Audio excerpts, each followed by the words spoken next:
Hi everyone! For today's video ay marami nga na naman tayong ganap. Bago nga pala tayo pupunta sa Umingan ay may dadaanan pa tayo.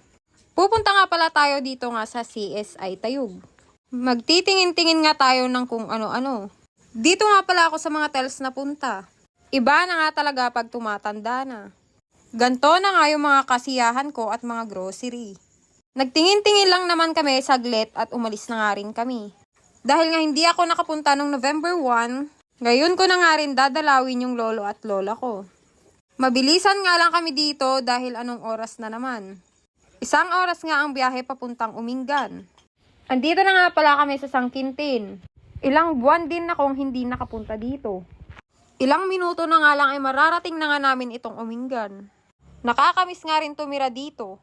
Dahil ganito nga palagi yung makikita mo sa araw-araw. Fresh na fresh nga rin ang tubig dito kasi galing nga ito sa bundok. Bibilihin nga pala namin yung kalding. Kambing nga ng pinsan namin.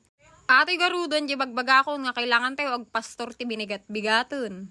No nga rod nga aramidan aji kat alas 11 ang agririing. Eto nga pala yung nagtinda sa amin na pinsan ko.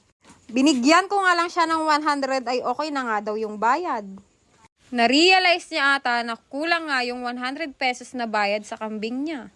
Binayaran ko na nga yung kambing dahil kailangan na naming umuwi. Umaambon na nga at isang oras pa yung kailangan naming lakbayin. Ito na nga pala yung kambing na iuuwi namin. Hindi nga pala namin sure kung buntis. Abangan nga natin kung babae ba o lalaki yung magiging anak niya. Bye guys!